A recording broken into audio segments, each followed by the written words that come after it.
บ้านเฮาหลา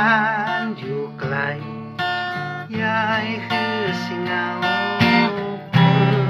นั่งเฝ้าแนมทางจงขยัน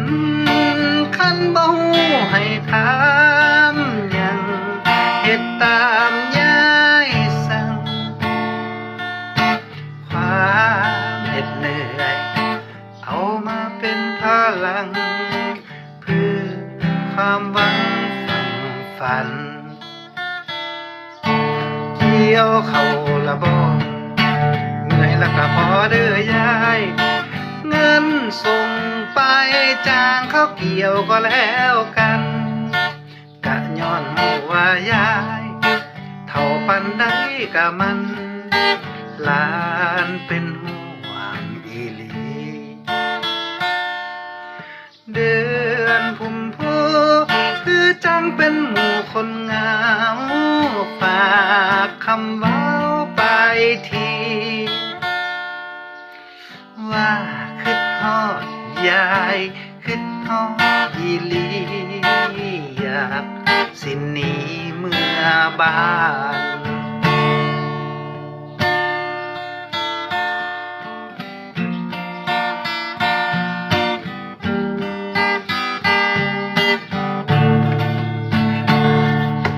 เกี่ยวเขาละบ่เมื่อยแล้วก็พอเด้อยายเงินส่งไปจ้างเขาเกี่ยวก็แล้วกันกะย้อนหูว่ายายเท่าปันใดกะมันหลานเป็นห่วงอีหลีเดื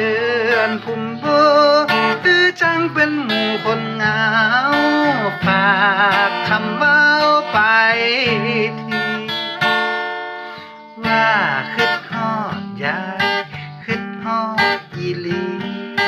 อยากสิหนีเมื่อบ้านว่าคิดฮอดยายคิดฮอดอีหลีอยากสิหนีเมื่อบ้าน